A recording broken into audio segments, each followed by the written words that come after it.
Welcome to Recovery Comes Home Radio, your go-to podcast for all things related to addiction recovery. Whether you are an individual in recovery, a concerned loved one, or a dedicated professional, this podcast is tailored just for you. Here we are all about empowering you with the tools, insights, and inspiration you need to move forward. So grab your headphones, tune in, and let's embark on this transformative journey together. Good morning, good afternoon, good evening. Welcome to another episode of Recovery Comes Home Radio. Today I am especially excited.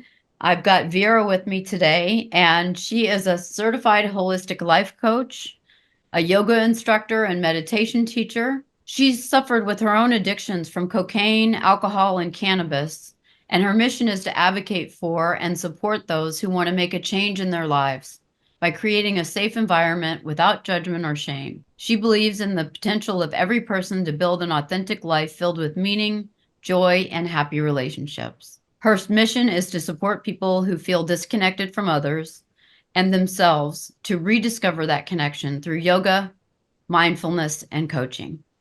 Welcome to our show, Vera. Hi, Adrienne. Thanks for having me. So you have quite a story, a backstory of addiction, and I do want to get deep into the meditation and the yoga because I think that's so important for our audience. Both of those things, exercise and meditation. I'm a Pilates girl myself, but I do love yoga. Mm-hmm. So why don't you get us started and just tell us what it was like for you? Well, I struggled with cocaine for about 14 years. And I think, in my early 20s, I just thought, oh, this is such a fun way to party. Growing up in the 90s and early 2000s, we were told that, if you get blackout drunk, then you had a good time. And I was very lonely when I was growing up.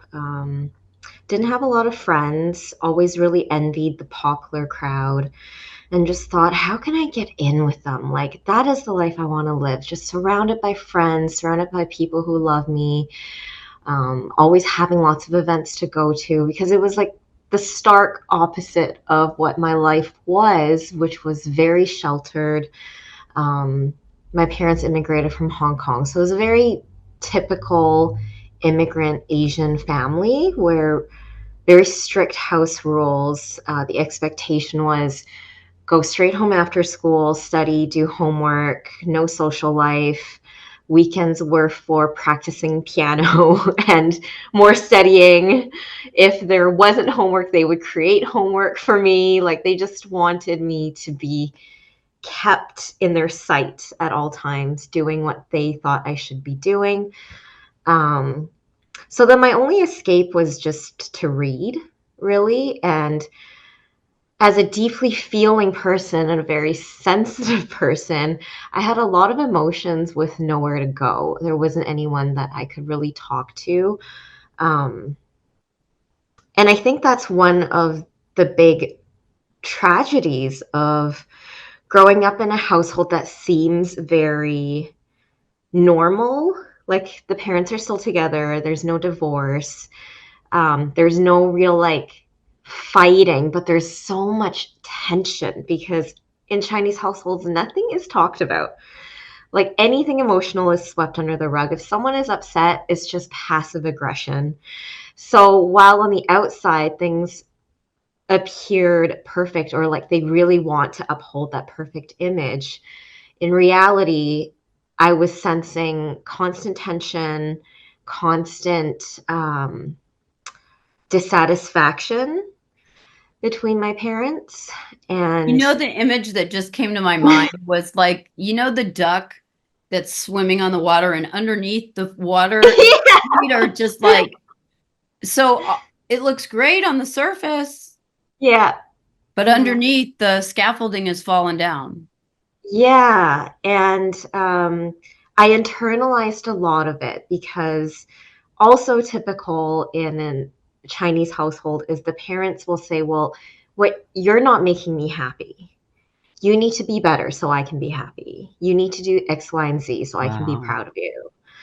So it was just never enough. Like, if I got straight A's but I was gaining weight as a teenager, then I was still falling short. So Right. constant comments about, you're getting chubby, you shouldn't eat so much.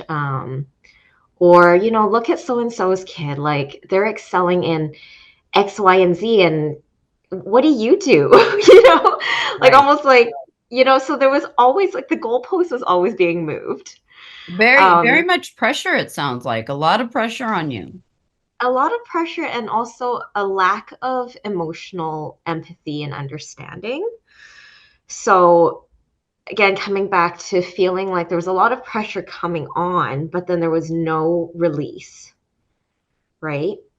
Um, because even if I did get that straight A report card, it would be quickly forgotten, and then the next criticism would come. So, and I don't fault them for it either. It's just how they grew up as well. Right. Their culture. So, yeah. And so I think there definitely was a huge cultural divide. And then I got to see how other kids' parents weren't like that because most of the kids in school were white, right? So different culture in their household too. And they would just be very confused, like as to why I was so unhappy all the time, and why my parents always seemed to be mad at me. Right. Yeah, A lot of yeah, confusion because you don't understand the dual standard as a kid. It's not until you get as an adult and you can go, oh, okay, I understand why they might be nervous about me going out. This is a new country, whatever, but at the exactly. same time it was very restrictive from your point of view. Yeah, and because it was restrictive, it was very hard for me to make those friendships when everyone else was allowed to go and do group activities. I wasn't allowed to go. So their friendships would start to get closer and closer, and I would always just kind of fall behind or be just slightly outside from everybody else. And that feeling of isolation and disconnect, just like everywhere I look, I can't seem to find someone to connect with. Um, I like so how you then, put that isolation is like being on the outside looking in. yeah, You're never really you're a part of every group, but you're not ever really a member. exactly. Exactly. And it's like, how do I get myself to be included? Like, how do I make myself more likable? Well, it must be that, they're allowed to drink and go to parties and I'm not, so I'm lame and a loser. So then when I turned 19, I took a trip to Ireland for the summer in between university semesters. Mm-hmm.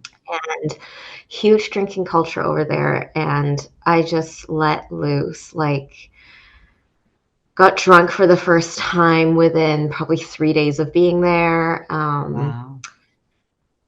Within, I think, a week or two, got high on ecstasy the first time and just kept chasing that high. Like, and then I was introduced to cocaine at the end of the summer. And that just felt like the rest of my life. Like from that moment on, that was probably the number one thing at the Yeah. forefront of my mind was this one substance that made me so extroverted, so fearless, and so likable. Yeah. Um, like all of a sudden I could have a conversation with anybody and like seemingly become friends with anybody. Of course, the next morning in the hangover and the reality of things, it's much different. I remember just feeling shame every morning when I woke up because I was like, why did I say that? Like, that wasn't even something I would say normally. Like, who was Mm-hmm. that? Who is that? So, yeah, there was always this representative that was coming out when I I drank love and got that. high. Yeah. I Um, use that a lot too, with that terminology. I didn't Yeah. speak to you. I spoke to Vera's representative for a long time, right? Yeah. And Was so it your then, way of like keeping people at arm's length? no, it was my way of connecting. Like that's the ironic thing, is that I thought that I needed alcohol and cocaine to help me connect with people, Right. but it kept me disconnected, and it kept me isolated because who they were talking to wasn't even the true me. Right. So then Right. That's a great in point. so then to keep chasing that feeling of connection that I so wanted, I had to keep getting drunk and high. Right. Yeah. That's the cycle. That was my husband's drugs of choice, was alcohol and cocaine. And he said he liked cocaine because it let him drink longer. Yeah. That too. Like, I mean, the two Yeah. went hand in hand. Like, if I had a drink, I would want cocaine, and vice versa. Like, Yep. if I started doing coke, I would want to drink more. And so The two what started together. happening as a result? Mm. Well, it just got out of hand. Like, it wasn't a partying thing anymore. Like, I couldn't wait to get home after work so I could start using. And then sometimes it would carry over into the next day because I'd stay up all night and I had to go to work the next day. And there was no way that I could function without more drugs. um, and Yep. then, yeah, like I was like, what am I doing? Because I just felt so awful. Like I wasn't eating, I lost so much weight. Um, and my nervous system was a wreck, obviously, because it was debilitating anxiety and depression if I wasn't using or if I wasn't drinking. Do you think that the Um, using made that initial feeling worse? Because then you had something to compare it to, like, oh, on cocaine and alcohol, I'm outgoing, I'm friendly, I'm good looking, I have intelligent conversations. And then mhm. the reality is that you said things that you wouldn't normally say, or might do Mhm. things you wouldn't normally do. How did you Oh, reconcile that? absolutely. Oh, just it was so much anxiety. Like waking up every morning was anxiety. It was just a ball of anxiety and regret. Yeah. And swearing like, okay, I'm gonna be good. I'm not gonna do this again this weekend. And I could stay sober from Monday to Thursday, and then Friday would come around, and no matter what I had sworn to myself that week, I would find myself calling my dealer as I was getting home from walking my dog, like meet me at my house. um, Yeah, and and it's funny, we talk about that a lot at the houses. Like what you would do to go meet somebody. It's like, okay, go down this corner here and I'll be, about a half a block down, and like nobody would do that, like yeah, oh, I did so many things that were like that would make me question myself. Like, if you had any self-respect at all, like you would not be doing this. And yet it seems so much more important to just get that gram, yeah, Like that was the only thing that my brain was like, no, this is the number one priority. Everything else doesn't matter, right. you know. Um, I was very lucky that I met my husband, and he brought me real joy. So we've been together for 14 years. We struggled with addiction together, but in the moments of sobriety, I was still feeling real, true joy with him and real, true connection. Yeah. And it was very unexpected because we got together just like partying. And when we were sober, we actually really liked each other too. That's a bonus. Yeah. So he actually was probably the first thing that came into my adult life that made me want to stop and gave me hope that I could stop, that there was true happiness. And so now there was something to compare to, right? Fake happiness brought on from substances, and true happiness, like even when I'm sober, I have this person that makes me laugh, that truly sees me. I think that's one That's of the it. main things, is truly feeling seen and heard for the first time in my life. by I somebody think else. that's an important point to make, because a lot of our listeners are going to resonate with that. That a big reason that they turned to drugs and alcohol was they didn't feel seen or heard. They Mm-hmm. didn't know those communication or those interactive skills to be able to engage with someone without some kind of aid to help them.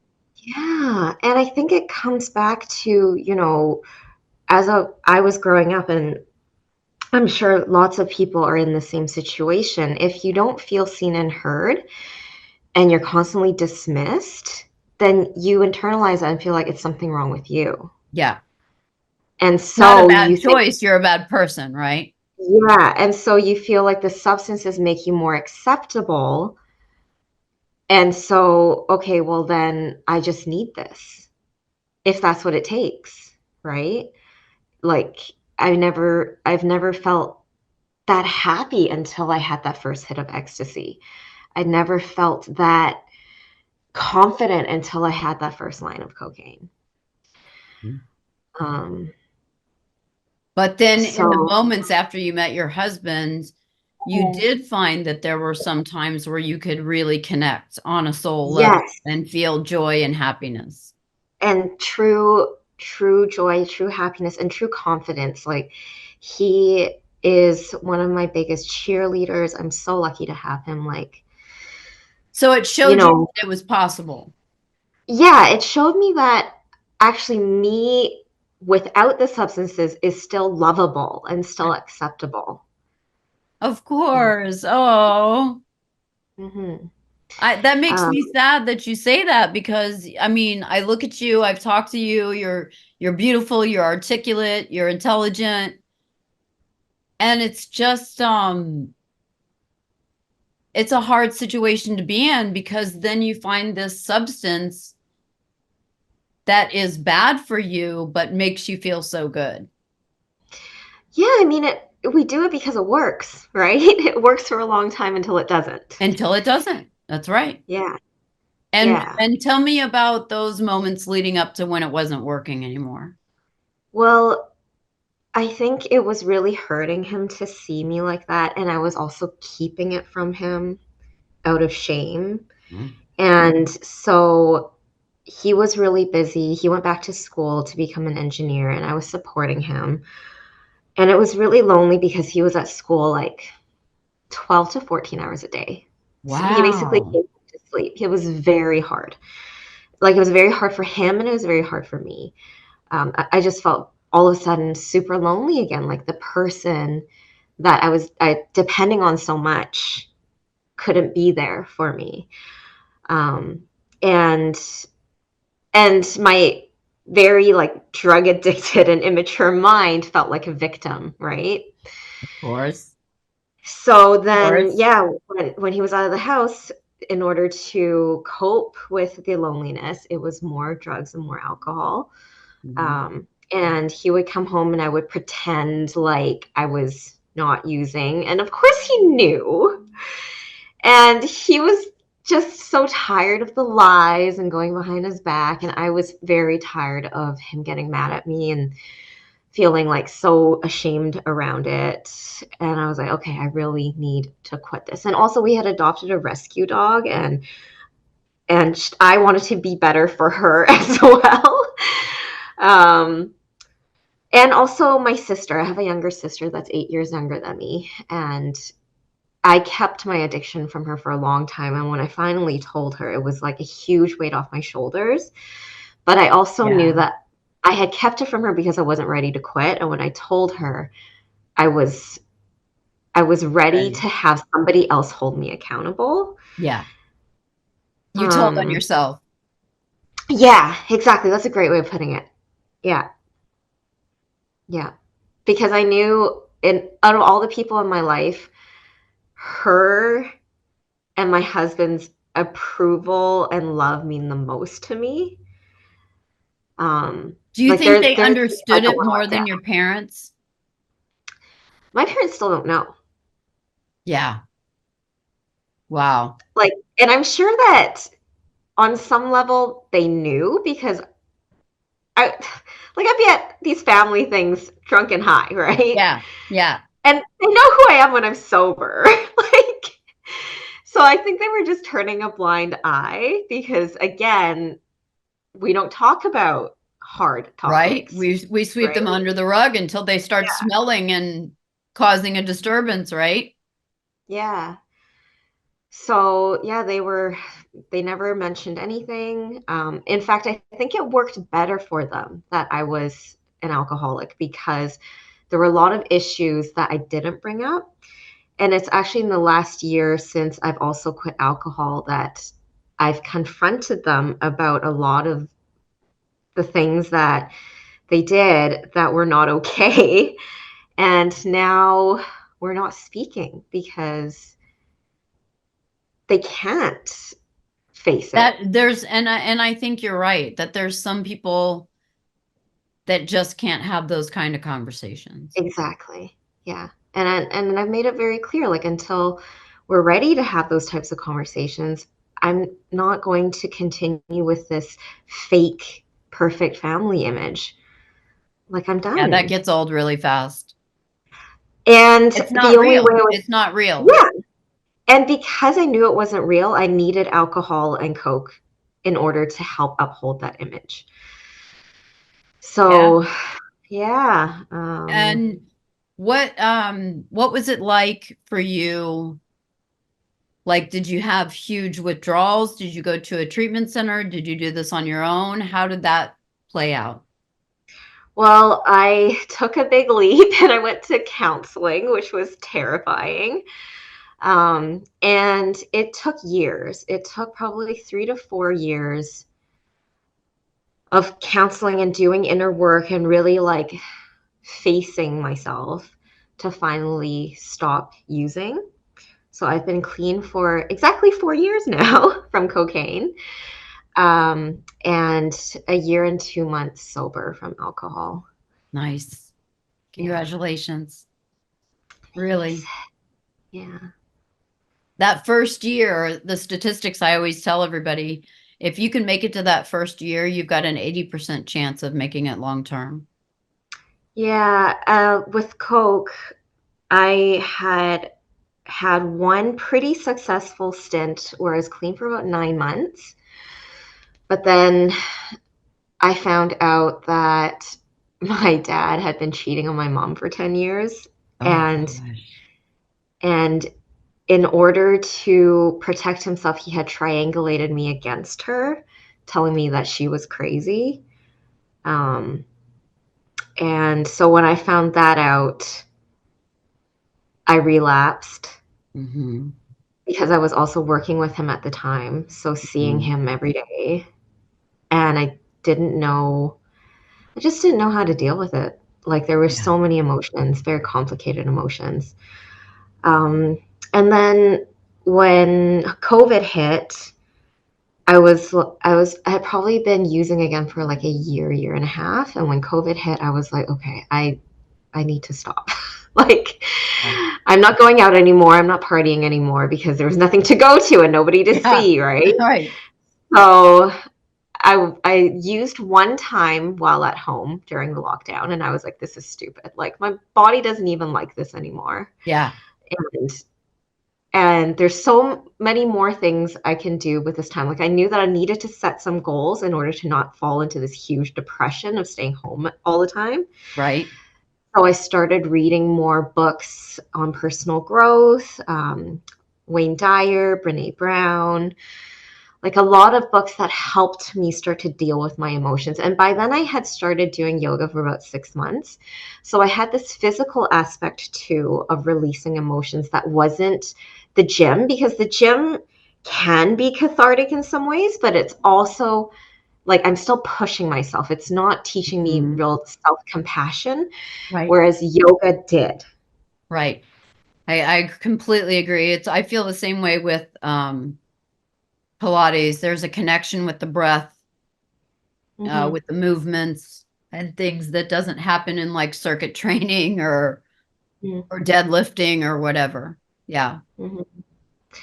Yeah. And I think too, is when I first started quitting, there was so much shame about the stop-start cycle.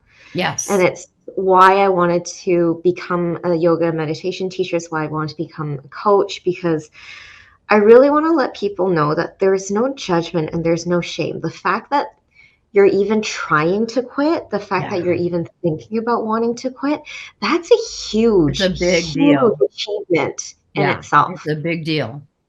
To have that awareness and to say to yourself, this isn't working for me, that's huge. Yeah. It's one of the hardest. I think narcissism is up there as well, but alcoholism addiction is very hard for someone who's in it to see that they have it. Yeah. It's hard. It's hard because, You think everything's fine. You think you're hiding yeah, everything. You think everybody's believing all your lies. Meanwhile, yeah, like everybody knows what's going on. You're not fooling anybody. And I think people really cheer you on once you get honest and just say, yeah, this is what's been happening in my life, but I've decided to turn it around. And and this is how. That's not until like in a 12-step kind of thing where you get to like the eighth and ninth step.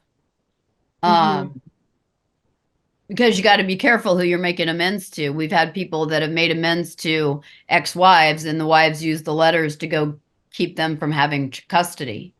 oh gosh, So it's important to be smart about it. That's why I think there's a sponsor to help you work through steps, is to go, don't yeah, don't just go apologizing to everybody and yeah, making, promises that you don't know if you can keep.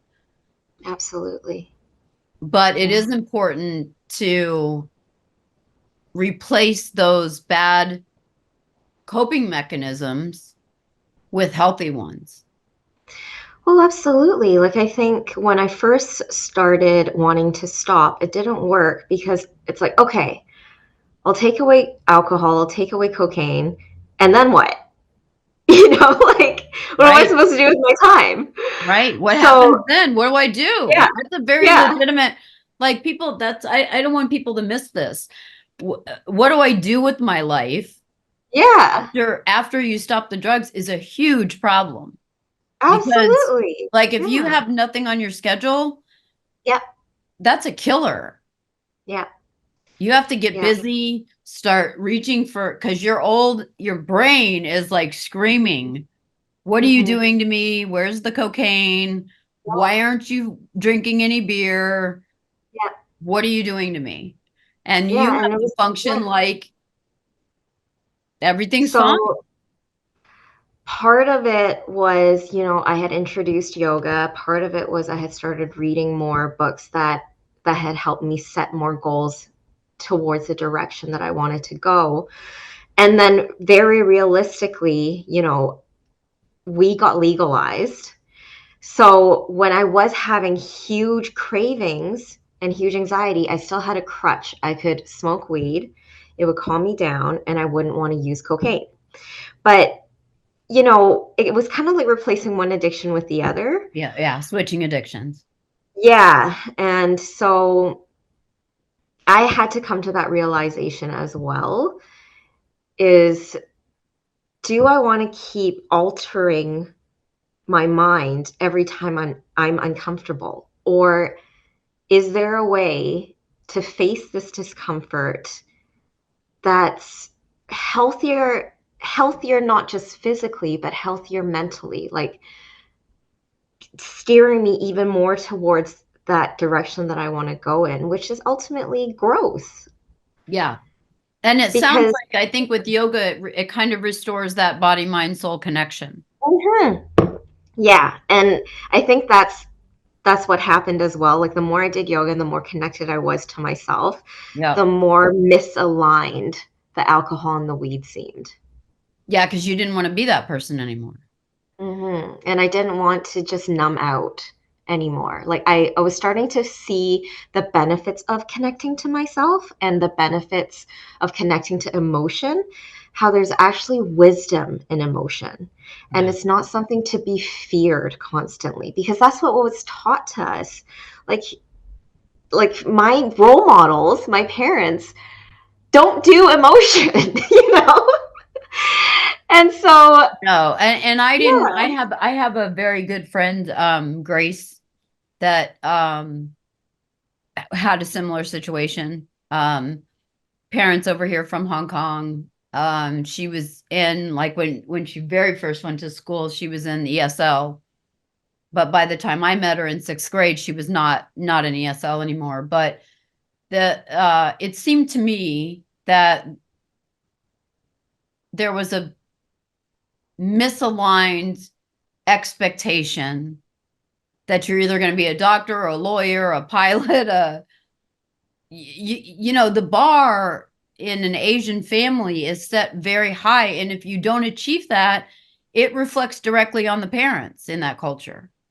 Oh, yeah, absolutely. Absolutely. Like, even when I was working with my dad, I never felt agency. I was always just an extension of him.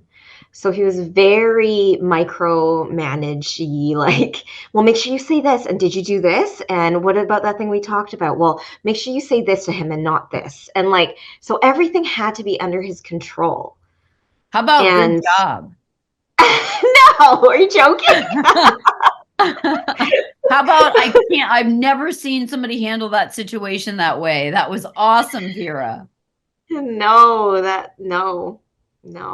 And when I left, he wouldn't talk to me, and I got really mad at him. So he did come to see me, and that was the first time that he said good job in 6.5 years. hmm So I just quit Wow. in November, so a few months ago, about 5 months ago. It Mm-hmm. was the day that my dog died. The rescue dog that had changed my Oh. life. She changed my life again. Um, yeah, she died, and I realized I didn't want to waste time anymore. Like, life is too precious. Yeah, And now sure. that I am sober and I am clear on what I want and what I want my life to look like, I need to have the courage to say this isn't for me, and I need to have the courage to walk away. What about your friends, your circle of friends? Did you find that they were supportive, or did you have to change and get new friends? It's still ongoing. There are some friends that I'm slowly coming to realize that maybe they don't have a place in my life anymore, not because they're addicts, but because, again, the version of me that was high and drunk suited them better because Perfectly said. I wasn't as confronting. Um, like, I would just be drunk and laughing about the shallow things that they wanted to talk about and laugh about, right? So But you were now, growing into a new person that they didn't want to be around anymore. well, I think they just don't know how to be around me because they're Yeah. still the same. Yeah. And I don't know how to be around them. Yeah. I've heard that saying, some people are in your life for a reason or a season. Yeah, absolutely. And maybe the season was over. And Mhm. the only thing Mhm. you had in common was the Coke and the beer. Yeah. Yeah. And also, like, a place to go to get drunk and complain about our Yeah. lives that we weren't Yeah. doing anything to change or do anything about. Yeah. Yeah. And I bet they're And still sitting there, Vera. they are. It's still the same problems. And I'm like, I can't listen to this anymore. Yeah. Because when I was on my personal growth journey, even though I hadn't quit the alcohol yet, I was already starting to have deeper conversation with them. Like, okay, so here's what I'm seeing. What do you want to do about it? And then I realized people don't want you to fix their problems. They just want a place to complain. Yeah, we Yeah. found that in 15 years. Most people do not want to get better. Yeah. Do not want to get better. There's a handful that want to get better, and we guard them like their life depends on it, because it does. Yeah. Absolutely. But yeah, there's, but most definitely there's people that we have in our houses that have money and that they're just coming to dry out. And I know they're going back home to do the same thing, and then they'll be back in 6 months or whatever. Yeah. That's not the kind of change I hear you talking about. You had like some deep inner knowing that you needed a different lifestyle. Absolutely. Absolutely. I think a different life altogether. Now I wake up every morning and I go to bed every night and it feels like the perfect day because it was intentional. Yeah. I love that. Yeah. So do you struggle with cravings? No. Um no. No, that's good. Yeah. 'Cause that's It hard for a used to lot be of bad. people. Like the first year and a half to 2 years, I couldn't watch a movie where cocaine was being used. Yeah. Yeah. So I Wow. would, yeah, my sister would literally give me a warning, like, "Don't watch this movie." You guys sound like you're close. We're very close. We're very Yeah. close. Yeah. Yeah, and I would imagine being in your situation, your sister also understands being brought up under that household. Mhm. I'm very lucky because, yeah, I have someone to tell me I'm not crazy. Like Yeah. Yeah, that's she knows. important. But I mean, at the same time, because she's 8 years younger than me, her version of the parents are different from my version as well. Like by the Sure. time she was born, they were more financially secure, so they were less anxious, and they were also more mature, right? They were 8 years older by the time that they had had her. So when I did confront them and I had a family meeting recently, she got to see the version of them that I've always known, and her eyes were just open. She's like, "Oh my God, I didn't know how bad they could be." Yeah, they're very different towards her versus towards me. Yeah, I can say the same without saying a whole lot more. Because everybody's family is complicated. We've all got Mhm, complicated families, but making personal boundaries, if that relationship is not serving you, my hat's off to you, because that is brutally hard to do, but it's essential for your survival. mhm. Yeah, and it's essential for my peace. Like at this stage in life, I just want peace. And it's funny because a lot of the new friends I'm making are in their 60s. They're at the same stage in life. Yeah, those are the people that I have the best conversations with. Yeah, that's cool. Well, I'm not quite there. I'm 52, so I'm getting close. But Yeah. my husband's 66. I married, he robbed the cradle, so I've always been like that though. I've always talked to older people and Yeah. always gotten along with older people. It's just weird. I don't know if Yeah. that's the thing or what, but I think it's an old soul thing. yeah, an old soul thing, cuz you don't Yeah. want. I didn't, even as a kid, like I didn't want superficial conversations. I wanted depth. I Yeah. wanted Yeah. substance. Same. Yeah. Which is Yeah. why books are so gratifying And I because in loved books books. Yeah, you you could can send me to get my to, room and I'd be fine. yeah. And you get to have that depth Yeah. because you get to really know a character, like what they truly feel and what they truly think, not the superficial crap, right? Right. It's a real learning how to have real relationships. I didn't come from an alcoholic family, but my mom's father and my dad's father were alcoholics. Mhm. So when I met my husband in church in 2006 and he introduced himself as a recovered alcoholic, I didn't know a lot about what he meant. I've Mhm. gotten in the last 15 years a very good backdoor education. Mhm. But everybody seems to have trauma that comes through our doors. Um, and a huge number of people don't feel good enough. Yeah.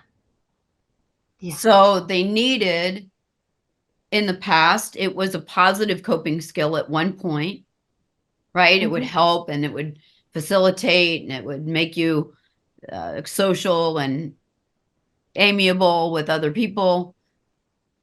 But since it's a false sense of security, it's got to crash and burn at some point.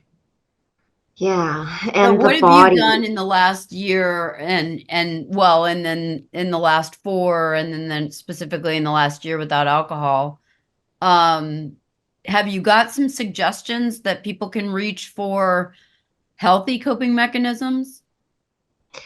Yeah, I mean, number one is you got to start noticing what the body is feeling, right? One of my main reasons for quitting cocaine was like as I got older, it was really running my body down. Mm-hmm. Um, and same thing with the alcohol. Mm-hmm. Just like, yeah, I Sugar just is felt really corrosive on the body. People don't know that it's not the alcohol in the alcohol, it's the sugar that hurts mhm. people so bad.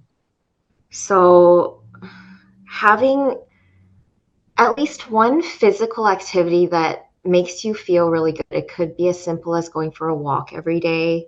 It Mm-hmm. doesn't have to be like anything complicated. Like if you don't like going to the gym, don't go to the gym. Go for a walk.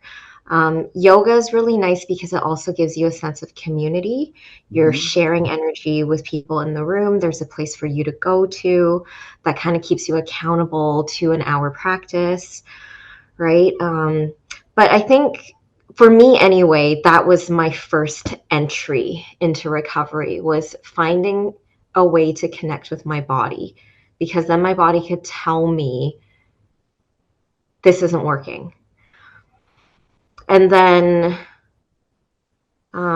the other part of that too is it's easier to act your way into right thinking if we just sit there and we overthink and we think ourselves into a shame spiral of I need to quit because this is making me such a worthless person or whatever, it's never going to help solve the problem. No, So having an action that we can take that takes us out of the mind is going to help us feel better on the other side of it, and ultimately when we feel better we're more likely to repeat something.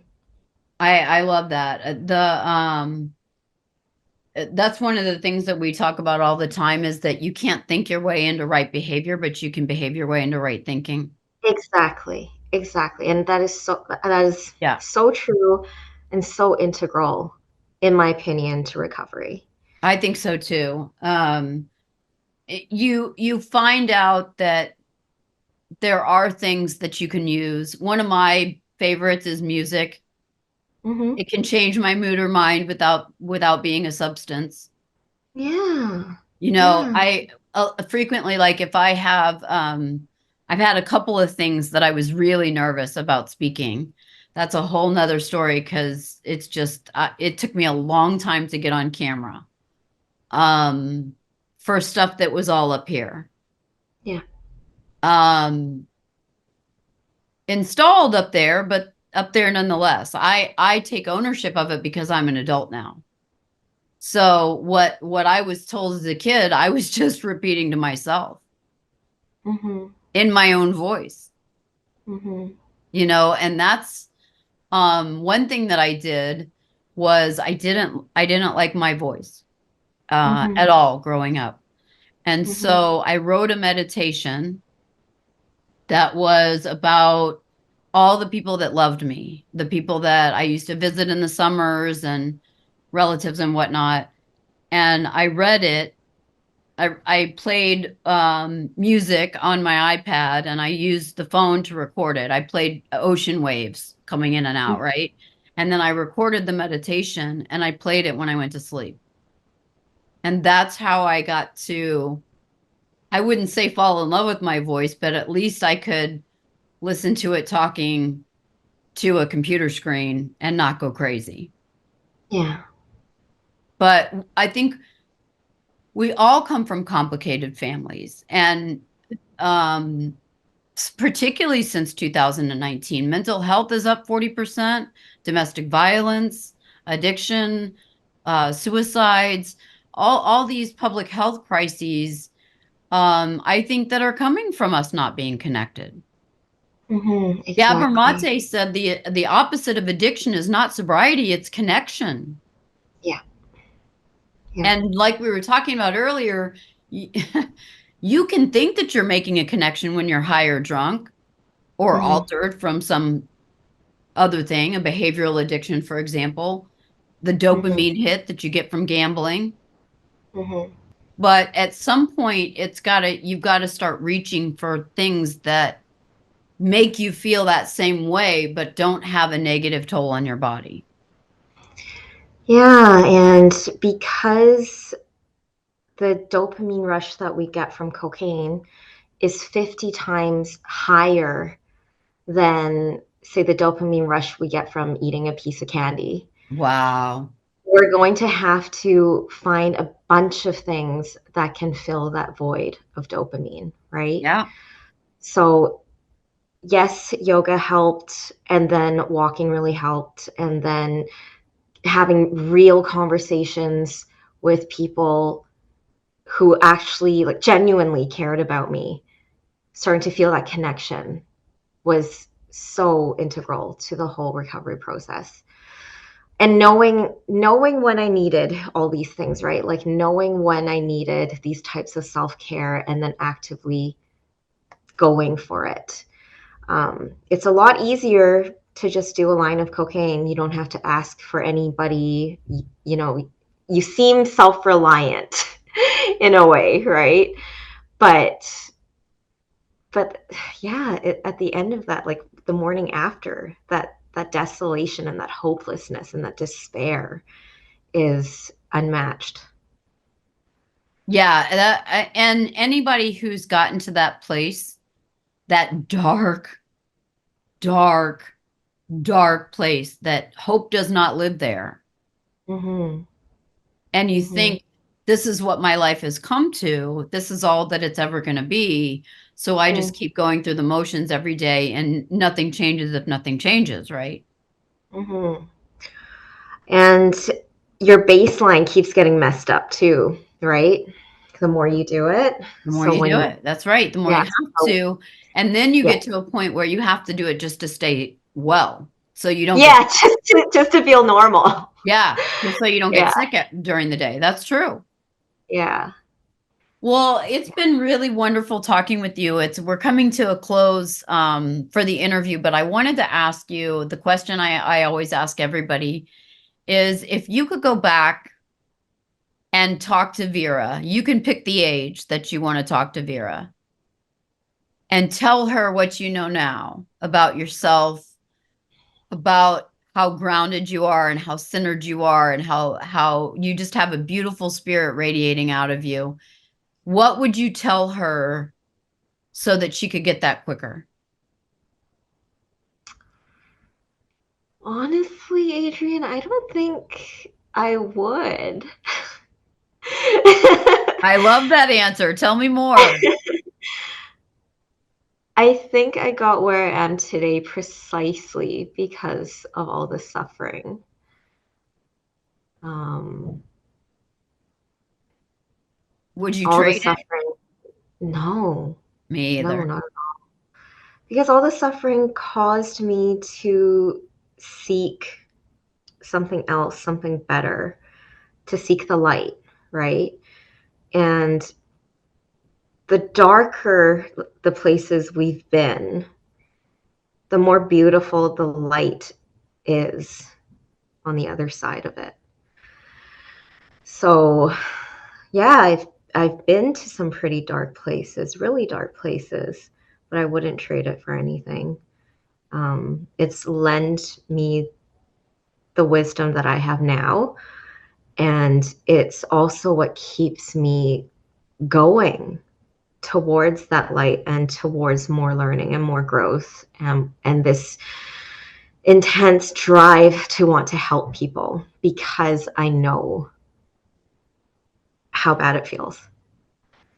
Yeah. Yeah. And that's a pretty sufficient motivator. Mm-hmm. Yeah. Mm-hmm. Well, this has been really phenomenal. You are such a bright soul. I'd love to have you on again.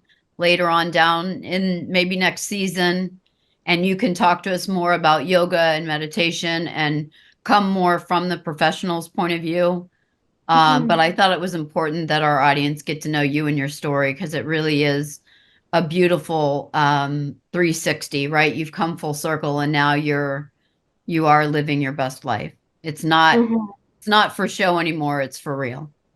Yeah. And that's beautiful. Thanks, Adrienne. All right. Well, thank you everybody for tuning in. We'll see you next time. Thanks for coming to Recovery Comes Home Radio. Thank you for tuning in to Recovery Comes Home Radio. We hope that today's episode has provided you with valuable information and insights on the recovery process. Remember, you are not alone on this journey. Keep seeking support, practicing self-care, and moving forward one step at a time. Until next time, stay strong, stay resilient, and stay humble. Hope lives here.